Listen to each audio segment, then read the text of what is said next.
Today we're going to build the best $500 gaming PC with integrated graphics, and the best part, all of these parts were chosen by you guys. I usually build custom high-end PCs and gaming setups, but I wanted to see kind of like what an entry-level, like a small budget $500 gaming PC with no GPU can actually get you. And I want this to be repeatable. I want to be able to have all these parts available down in the description that you can buy it, follow along in this video series on building it and installing Windows and all that stuff. I already did the first video of how to pick PC parts, and in this video I'm going to show you how to build the PC from the parts we picked. Then in some next videos I'm going to go ahead and show you how to get into BIOS, update it, how to increase RAM speeds, install Windows, drivers, software, all that stuff. And then we're going to go ahead and test it to make sure everything's working as expected. We're going to go ahead and game and see what you get with the integrated graphics, no GPU. Then in another video, I'm going to show you what I would upgrade on this PC and what kind of performance that gets you, like adding a GPU, installing a better air cooler, maybe some more fans. Let's do this.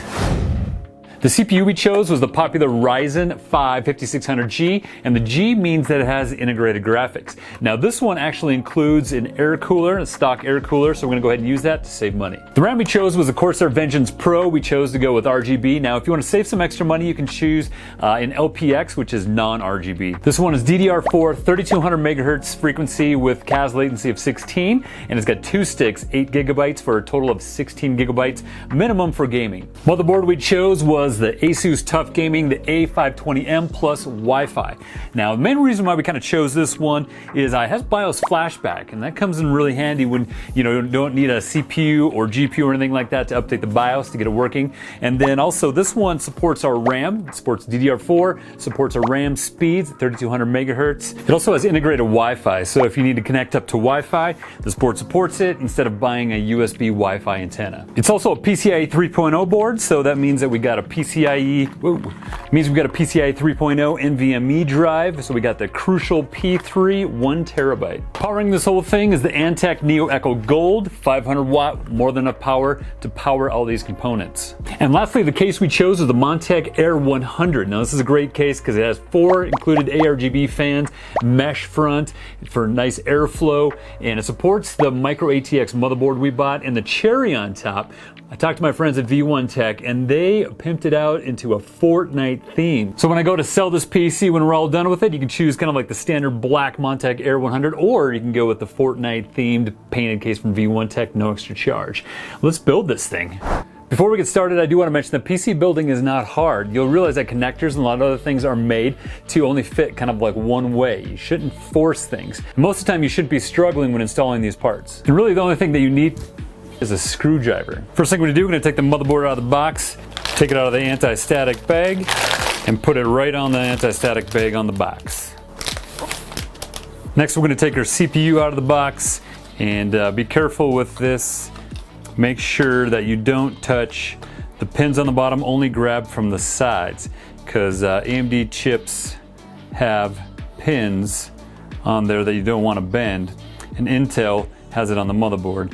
But these ones, make sure you grab it on the side, and you're going to want to look for the triangle right here in the corner. So holding the CPU by the edges, you see the triangle right here, drop it into the socket. So we're going to go ahead and kind of push it out and then lift it up here. And then we're going to go ahead and find the triangle that these are going to line up to. And then so this one, there's a little triangle on the top of this board. So we're going to go ahead and just drop that straight down right in these holes, these little pins in these holes. And it should just drop right in. And then to lock it down, pull that lever back down, click. Next thing we're going to install is RAM, and so on your motherboard, if you have 4 slots here and you only have 2 RAM sticks, go ahead and look at the manual and see exactly where they want you to install. If you got 1 stick, 2 sticks, 4, obviously all 4. So typically with 2 sticks you're going to do the 2 and the 4th slot. So let's go ahead and do that, the 2nd and the 4th slot. You can see it's different, color coded different. And then these ones, just flip these little levers down right here. Some of them have this lever over here that you flip down, but this one you do not. So this is the only ones that you flip down. And then so what you want to do is you want to grab your RAM stick, and then the slot right here, there's a slot on your board right here. So make sure that those line up. You can see that there's a little slot right here, and you want that little slot in the RAM to line up. So what you can do is you can make sure that, put it right beside it and see that slot going to line up, because if it doesn't, if It's going to look like this. We can see that slot is a little ahead of that, so you won't be able to push it down. So you want to line up the slot right here. We got the correct orientation. Drop that in here in that little groove, in this little groove. Make sure that's lined up. We just push it down till you hear a click. Click, click. The second one the same way in the fourth slot. Click. Next we'll install the NVMe, and looks like this one comes with a screw. Sometimes they don't.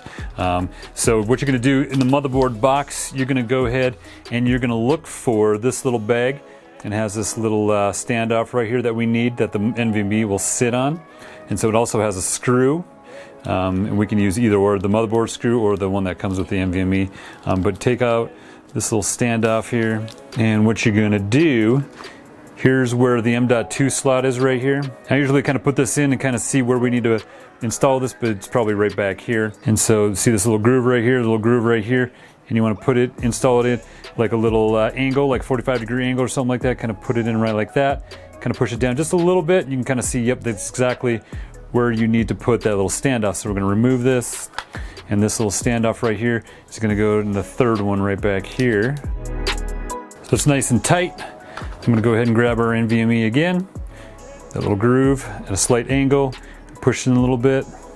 You can kind of see when you push it down right now, you can see that part right here, and that's what we're going to need to screw in. And I'm just going to use the one that just came with our NVMe. You can also use the one that's in the bag in the motherboard right there. And we're going to go ahead and screw that in here. There you go. Doesn't need to be too tight. NVMe installed.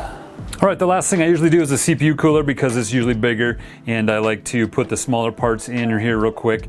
And then so with the CPU cooler, we're using the stock one right now. So we're gonna go ahead and get that out, and then we're gonna take a look at how it installs on this board. If you have not using a stock one and using something different, follow the instructions in the manual, how they want you to install it on the motherboard. They usually have instructions. This one does not come with instructions, but that's okay, because with this one it's pretty easy. Also with these, you need to make sure that you have thermal paste on here, and you don't want to touch thermal paste because that's kind of a paste, obviously. This will help kind of transfer the heat from the CPU to this little cooling unit right here. It kind of fills in all those micro gaps and all that stuff that is on the CPU. That's what that kind of does. Helps transfer the heat and kind of fill up these kind of little micro gaps. And so you need thermal paste. So if you don't have thermal paste already pre-applied, you're going to want to go and buy some thermal paste, put a P drop size on that. So with this one, you can see that these have screws, and then, you know, these have a little bracket for ones that clip on, like some air coolers or an AIO and stuff like that. So we're going to want to go ahead and remove these little brackets. So we're going to set this one aside, off to the side here, and then we're going to remove these two brackets right here, and then we're going to keep this little back plate on right now, because that's going to screw into this little back plate. So we do not need these. Let's remove those. And keep these screws and brackets together and put them back in the motherboard box, just in case you upgrade into like an AIO or something else that require these. Put this back in the motherboard box. And so now when you lift up the motherboard right now, you'll see this back plate kind of falls off. That's fine. So that just gets put on the back right here. And so we're going to use that to screw in air cooler. But right now we just want to move it out of the way so I can put these back in the box. Make sure that's lined up.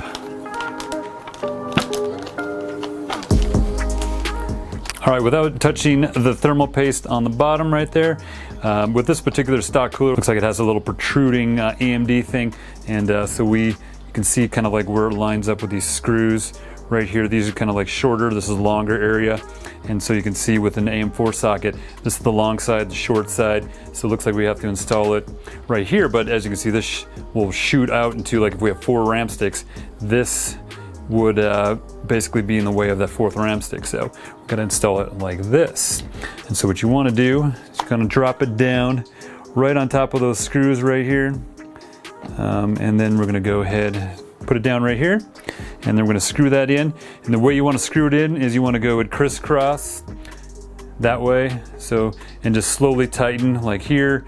Then go over here, slowly tighten, slowly tighten, slowly tighten. So it basically pushes down evenly. So we don't want to tighten this all the way up, and then that kind of thermal paste will kind of shoot off to one side. push it down evenly.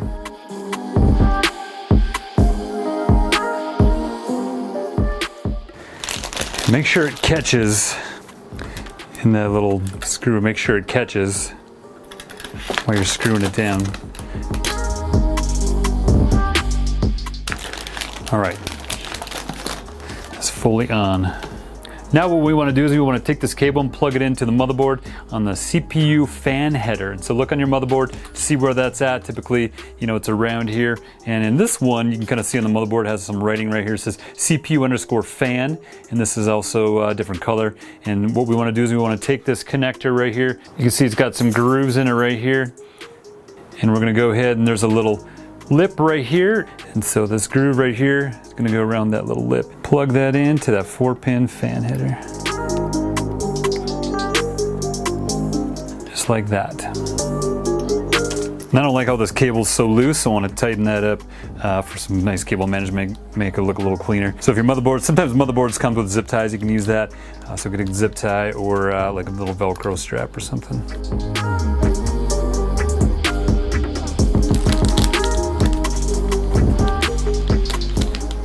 Much better. All right, motherboards usually come with some sort of stickers on them. Sometimes they're up here, there's stickers on things. This one right here, there's stickers on this one. So just go ahead and remove those. You did it. All right, we got everything installed on the motherboard. You did it. Congrats. Give yourself a pat on the back. So now at this point, what you can do is kind of two things. You can go ahead and just install this in the case, put everything together, push the power button, and hopefully all the parts are good. Turns on, you did a good job. However, sometimes you do get like maybe a bad RAM stick, maybe you get bad motherboard, and so sometimes what you can do is you can test this before you put it in the case. Well, now's the time to do it. So what I'm gonna do is I'm gonna show you how to do that if you do choose that you do wanna test it before you put it in the case, and make sure everything works, make sure it posts, meaning that something displays on the monitor, it all turns and all works as expected. So I'm gonna show you how to do that right now. Take your PSU because you're going to need to power the motherboard, so you're going to want to grab the cable. It's a 24-pin. You're going to want to plug that in to the motherboard, and this little clip right here goes on the outside. So plug that in until you hear a click. No gap. That clip is on the outside there. Now we need to power the CPU, so you're going to find the EPS cable. That's going to go right up here. And basically find that cable that is not the PCIe. PCIe is for your GPU. We don't have a GPU. So we got this cable right here, nothing on it. That's gonna power the CPU. This is the EPS cable. So here's the clip right here. I'm gonna take both of these and we're gonna plug it in up top here. Click, click. So we got that clipped on right here. Plug the power cable into the PSU. Other end goes to the outlet. Turn the PSU on. That's O for off, or kind of blocks the flow. And then we want this to go on, so we'll turn that on. Getting lights down here right now is good. It's not quite on yet. Once we turn on this motherboard, we want to see if it posts, displays something on the monitor. So we're going to go ahead and we're going to use a display cable on the monitor, and we're going to plug the monitor into power. So we got a display cable in here, and that's plugged into the back of the monitor, and the monitor has power. Now to turn on the motherboard. So if your motherboard doesn't have a little power button to just turn it on, some of the higher end models do just have a power button. But if it doesn't, we're going to go ahead and we're going to find the front panel header where basically we plug in the power cable, and we're going to go ahead and we're going to just trick that into thinking that we have a power button. And so look on the motherboard manual to see where this front panel I/O header is on your motherboard. On this board, this header is right here. So right here you can see this little chart says a power button right here, and this power button are these two right here up top and on the right. So 1, 2, 3, 4, it's like the third and fourth pin, or there's a missing one right here. So I'm gonna take like a flathead screwdriver right here, and then what I'm gonna do is I'm gonna touch both of those pins for about a couple seconds, and the motherboard will turn on. Powered spinning RGB lights, or the PSU turn on. And so we should have something on the monitor right now. Boom, looks like we got a post. So sees our memory at 16 gigs. Detects our M.2. Looks like everything should be good. CPU, RAM, M.2, motherboard, all good. So I think we're safe to install the case. Let's go. So to turn it off, you can do the same thing. You can just connect these two pins with the screwdriver, or what we can do is we can just turn it off on the PSU. Flip that little switch. Unplug the display cable, unplug the EPS cables, and unplug the motherboard cable. And unplug these cables by pushing down this little clip so you can kind of pull them out. All right, let's install the motherboard in the case. So we're gonna go ahead and take off this tempered glass front panel right here. This one has like a little clip right here we open up, and this one you can remove just by lifting up. And be careful with this glass. Put this aside, and then we're gonna go ahead and we're going to remove, these cases usually have, you know, some documentation, and then remove this back panel. And so this back panel, there's two screws here. Screw that, and this one you basically just, after you remove these screws, you're gonna go ahead and slide back and kind of out. Got kind of a lip right here. Put that off to the side. Some cases come with like a little box of stuff that has the screws and stuff. This case looks like in this 3.5-inch hard drive bay right here, they have all the screws and tied to a little bag in this little slot. Go ahead and remove those. And then we put the case down on its back panel so we can drop the motherboard in. So we found two standoffs. They look like this, and we're gonna go ahead and put those in. And what you can do is, you can use, this thing is sometimes hard to screw these little standoffs by hand. And so this comes with like a little standoff, little thing you can put on here, and you can go ahead and screw it down with your screwdriver. So there we go, we got that down. Let's go ahead and put this nut on here and screw that down. Make sure that's good. Okay, it's good. So put that back in the bag. Before I drop the motherboard in, just remember that I/O shield. So we got the I/O shield out of the motherboard box. Let's go ahead and put that in here in this case. See how this I/O shield fits like this? And so we're gonna make sure that we install it like this. So let's put this in here.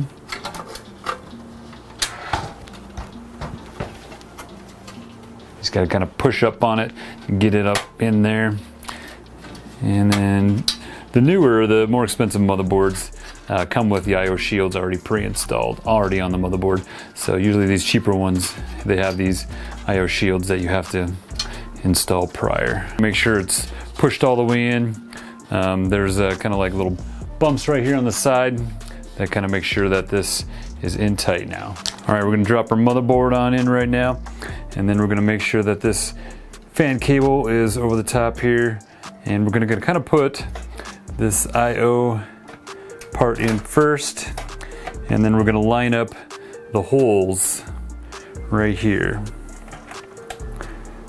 And so that looks good right here. Now let's go ahead and screw the motherboard in. And if you want, since I build PCs a lot, I have like a little magnetic tray right here that I use, and I dump all the screws and all that stuff in here so I don't lose any of them. Totally optional. Obviously you just need a container with all these screws so you don't lose them. And so what I do is I have all these, they can't fall out. And so the motherboard screws we're looking for look like these little screws that have like kind of like a little washer, a little flat edge on the edge. And those are the motherboard screws that you want to use to screw in 1, 2, 3, 4, 5, 6, 7, 8.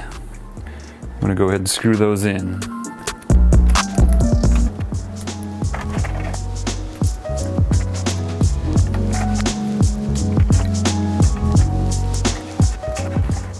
Boom, motherboard in.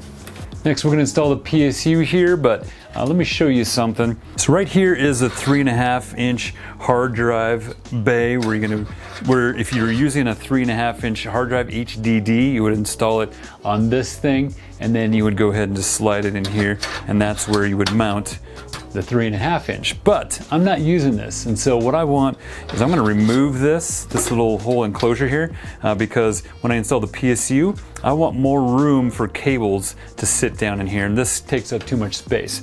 So I'm not using the HDD, I'm removing this. And how I do that, there's a screw right here, and there's screws on the bottom right here. And so we're going to remove these 2 screws, and we're going to move this whole enclosure here. So we got those 2 on the bottom there, and so we got this one that's right here. So we're just going to go ahead and remove that one. So now this thing should just be able to slide out, and then we can just kind of file that away wherever. Just put that away. If you want to put it back in the PC box, go ahead. See, now we got tons of room for our cable management and all that stuff down here. And if you bought 2.5 inch SSDs, that you can go right here. You can mount one right here and mount one right here. Just take this off, screw them here, and then just put this back on. And then you provide power to it, for the PSU, SATA power, and then you would plug it in directly to the motherboard. Look at the motherboard instructions to see exactly where you plug those in. All right, let's go ahead and stand the case back up to install the PSU. All right, the PSU is going to go in the back right here in this little section right here, and so most cases have this little ventilation thing on the bottom right here, so it allows the PSU fan, which is right here, to draw cool air from the bottom of the case, and then it cools off the PSU and exhausts out the back here. So most of the time what you're going to do is you're going to install the PSU with the fan facing down, where it grabs the cool air, cools it out. Now if there is for some reason no ventilation on the bottom here, it's solid, then what you're going to want to do, hopefully there's ventilation on the top here, then you want to install the fan on the top. Basically you want this to have some sort of air, preferably facing down if it has this mesh on the bottom, to get the cool air from the bottom exhausted out the back. So we're going to go ahead and slide it on in right in here, and then we're going to go ahead and put it in position here where these screws show up right here. Let's go get our PSU screws and screw that in. And these little thicker head screws are the ones that you want to use for the PSU. Let's go ahead and put 4 of them in right here. All right, PSU is mounted. Now let's do the cables. All right, let's take a look at all the cables that are in this case already. Let's go ahead and just pull this out right here, and then we'll go ahead and untie this. All right, let's hook up the cables that are on the top of the PC right here. These are like USB, HD audio, and all that stuff. So let's hook those up to the motherboard first. First one we're going to do is the USB 3.0. And so all these ones, if you're not using the same motherboard, just look at your motherboard manual, and they'll have a layout of what the headers are and stuff like that. So you just look to see where they're at on the motherboard. Let's plug in the USB 3. I know this, we're going to slide this in right here. On this motherboard, the header is right here. We're going to take this cable and plug it in. So this cable, if you look at it, has like a little slot right here, and then that, make sure there's a little slot right here. See this little, there's a little open slot where this will slide in, and you can also see on this cable there's one pin that's blocked off, and also right here there's no pin up top there, so that means that gives you the orientation of how you plug this in. So we want this to be right like this. So the blocked pin right here, no pin, and then that little slot, that little notch right there. So we go ahead and just plug that in right here. Come at it just nice and straight. Boom, should go in real nice and easy. Next one, let's do USB 2.0. USB headers on this motherboard on the bottom right here, and there's little slots right here, so we're going to take that USB cable, slide it through this little slot, and plug it in to this header right here. And with this USB cable, you can see that there's one port that is blocked out. So basically all you need to do is just go ahead and line that up to the one that doesn't have a pin on the bottom right down there. Slide that in real nice. Boom. Next one, let's do the HD audio. Front panel audio header. This one we're gonna slide, there's a little slot right here on the bottom here. We're just gonna slide that up right here.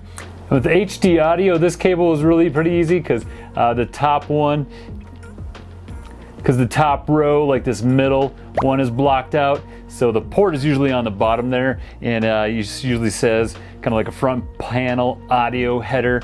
This one, if you actually look, it says AAFP on the bottom of that header, and that's the front panel audio header. So let's just plug that one in. All right, make sure that's slid all the way back there. Next fun ones are the system panel header, or like F panel, the front panel, power switch and all that stuff. All right, looking at the motherboard manual for the front panel, this is the header right here, and you can see the power button right here is gonna plug into the top two right, and then the power LEDs, looks like the left one is the positive, and then the one to the right of that is the negative one.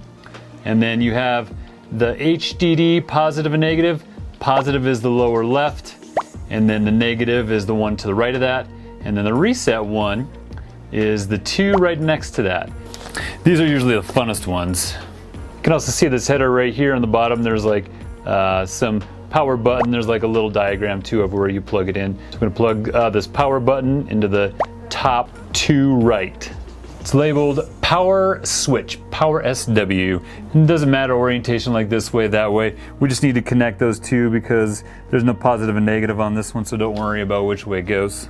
Now we're going to do the power LED positive and negative. This is just the light for the power button. Positive goes on the upper left, and then the negative will go to the right of that one.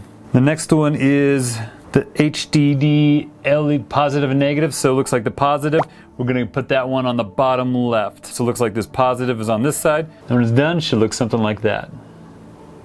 So the next one is plugging in the fans for power. Looks like this is a 3-pin DC. The rest of them are daisy chained together. We'll just plug this into the motherboard. So next we plug in our fans to a fan header, and looking at the motherboard manual, we have two headers on our motherboard.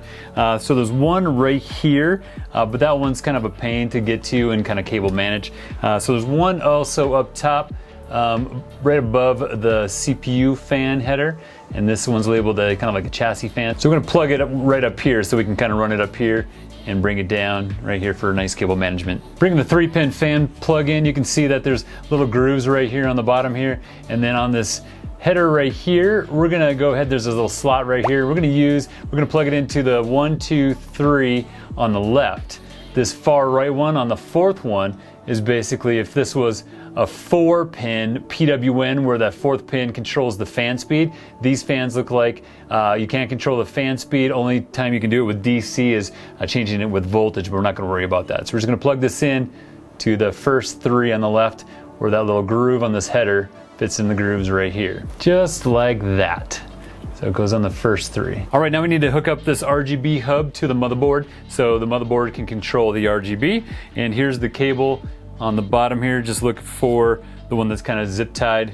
And then we have the 3-pin 5-volt RGB header that's plugging in the motherboard. And then this will go into a SATA power on the PSU. So let's get this up top and plugged into one of the headers on top of the motherboard. What we want to plug into is this 3-pin right here, the 5-volt. We got 1, 2, the one's missing, and then 3. And then this one that's over here, that's 4, that's a 12-volt. We do not want to plug into that. So bring your cable up on in here, and you can see that there's that one that's kind of blocked out in the middle there, so go ahead and plug it accordingly. Boom. All right, now let's hook up the RGB hub power SATA connector to one of the power connectors on this PSU here. So we're just going to go ahead and select one of these bad boys that we can go ahead, and that connector looks like that. And then it has that little kind of little L-shaped notch right there. And we're just going to go ahead and plug that in. Here's that L shape over here. So we're going to go ahead and plug it in like that. Connect those pieces together like that. Boom. Now let's hook up the motherboard cable. We got the 24-pin right here. All right, punch the cable through this little top grommet right here, and then this kind of comes 2 separate cables right here. So we want to go ahead and just kind of put those together with that little lip on the top right here so they can kind of slide as one. And then this has a little hook right here. We're going to put that on the outside since that little hook It's on the outside right there. So we're gonna go ahead and just slide that in right here. And make sure that kind of goes all the way in. And then that should be good all the way in there. There we go. Let's hook up the CPU or EPS cable right here. All right, let's poke the CPU or EPS cable out up top here. The plug for that is up here. And then this little clip is on the top. So these little clips right here will go on the top. So we're gonna go ahead and just flip them around like this. All right, make sure they're all the way in too. So you hear like a little click when it latches. And there you go.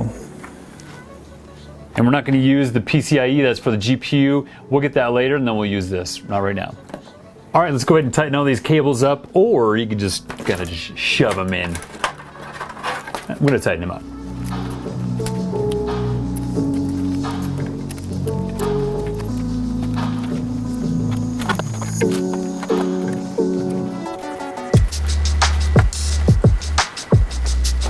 There we go, much cleaner. All right, so we're ready to turn it on. What we need to do is plug the power cord back into the PSU. Make sure the PSU is on, flip that up. We have no GPU, so we're gonna plug the display directly into the motherboard. So the monitor, it has power, it's plugged in, and then so we're gonna plug in the cable to the motherboard here. All right, hit the power button on top right here, and everything's turning on, which is good. And then we should see something on the monitor here where it posts. Basically, it's ready to go to get into BIOS, install Windows and all that stuff. So everything's working, all the lights are on, everything's spinning, which is really good. And then we should get something, boom! Yeah, did it. Next video, we're gonna update BIOS and we're gonna get in there and we're going to increase our RAM speeds so we get our advertised speeds. And then we're gonna install Windows, drivers, software, and all that stuff. Check out that video when it's ready to go. Good job, guys.